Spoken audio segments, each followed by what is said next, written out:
Assalamualaikum warahmatullahi wabarakatuh. Nama saya Bagus Prasetya dengan NIM 0101192024 dari kelas KPIC semester 5. Pada video kali ini, saya akan menjelaskan materi mengenai analisis media, yaitu analisis framing dan juga analisis isi. Langsung saja untuk mempersingkat waktu, mari kita masuki materinya. Yang pertama, analisis framing. Menurut Sobur, framing adalah pendekatan untuk mengetahui bagaimana perspektif atau cara pandang yang digunakan oleh wartawan ketika menyeleksi isu dan menulis berita. Analisis framing adalah analisis yang dipakai untuk melihat bagaimana media mengkonstruksikan realitas.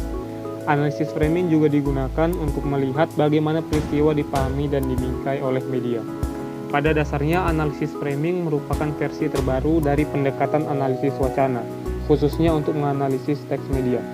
Frame dimaknai sebagai struktur konseptual atau perangkat kepercayaan yang mengorganisir pandangan politik, kebijakan dan wacana, serta yang menyediakan kategori-kategori standar untuk mengapresiasi realitas. Konsep ini kemudian dikembangkan lebih jauh oleh Goffman pada tahun 1974 yang mengandalkan frame sebagai kepingan-kepingan perilaku atau script of behavior yang membimbing individu-individu dalam membaca realitas. Dalam analisis framing ini terdapat 4 model framing. Yang pertama, framing model Murray-Edelman.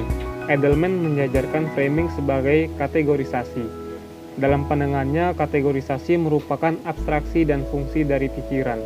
Kategori membantu manusia memahami realitas yang beragam dan tidak beraturan tersebut menjadi realitas yang mempunyai makna. Yang kedua, framing model Robert Emmon. Emmon menggunakan konsep framing untuk menggambarkan proses seleksi dan menonjolkan aspek tertentu dari realitas oleh media. Framing dapat dipandang sebagai penempatan informasi-informasi dalam konteks yang khas sehingga isu tertentu mendapatkan alokasi lebih besar daripada isu yang lain. Yang ketiga, framing model William E. Gibson. Menurut Gibson, fungsi framing adalah untuk menghubungkan wacana yang ada di media dengan pendapat umum yang sedang berkembang mengenai suatu peristiwa yang terjadi. Lalu yang keempat, framing model Zhong dan Penn dan Gerald M. Kosicki.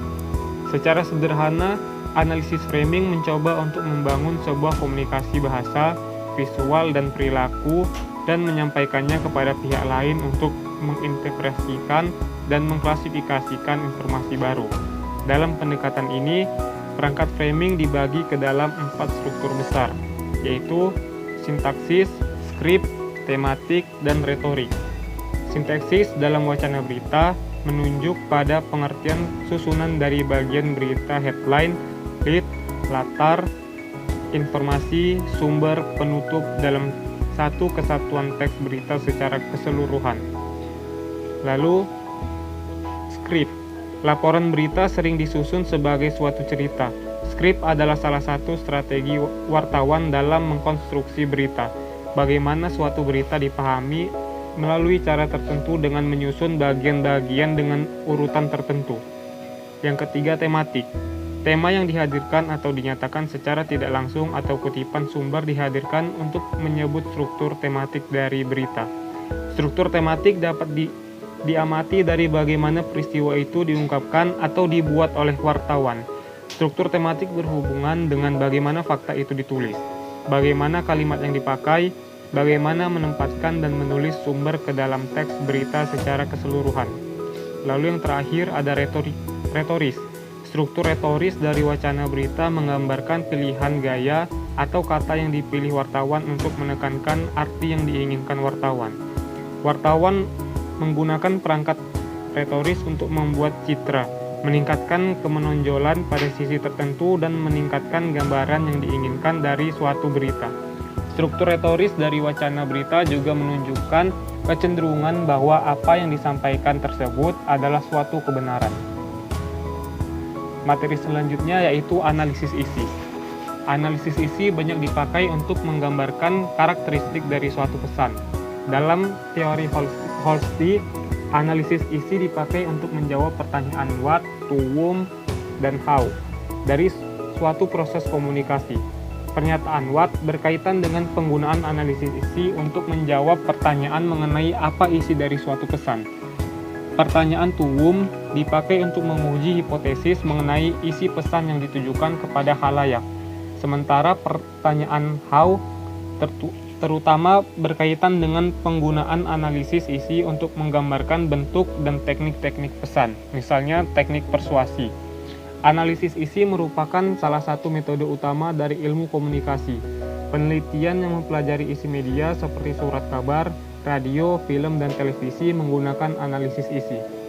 Analisis isi pada umumnya berguna untuk melihat isi media yang tersurat, meliputi perhatian media terhadap isu, tokoh atau lembaga, kelengkapan informasi, kecenderungan, keberpihakan, jenis isu, arah isu, dan penempatan isu oleh media. Analisis isi ini sendiri memiliki kelebihan dan kekurangan. Untuk kelebihan analisis isi ini sendiri, yang pertama, tidak dipakainya manusia sebagai objek penelitian sehingga analisis isi biasanya bersifat non-reaktif karena tidak ada orang yang diwawancarai, dimintai mengisi kuesioner ataupun yang diminta datang ke laboratorium. Yang kedua, biaya yang dikeluarkan lebih murah dibandingkan dengan metode penelitian yang lain dan sumber data mudah diperoleh, misal di perpustakaan umum. Lalu kelebihan yang terakhir yaitu analisis isi dapat digunakan ketika penelitian survei tidak dapat dilakukan. Untuk kekurangan analisis isi ini sendiri, yang pertama, kesulitan menentukan sumber data yang memuat pesan-pesan yang relevan dengan permasalahan penelitian. Lalu yang kedua, yang terakhir, analisis isi tidak dapat dipakai untuk menguji hubungan antar variabel. Tidak dapat melihat sebab akibat, hanya dapat menerima kecenderungan. Harus dikombinasikan dengan metode penelitian lain jika ingin menunjukkan hubungan sebab akibat. Demikian materi yang bisa saya jelaskan. Semoga apa yang saya sampaikan bisa menjadi pengetahuan baru bagi kita semua. Terima kasih dan wassalamualaikum warahmatullahi wabarakatuh.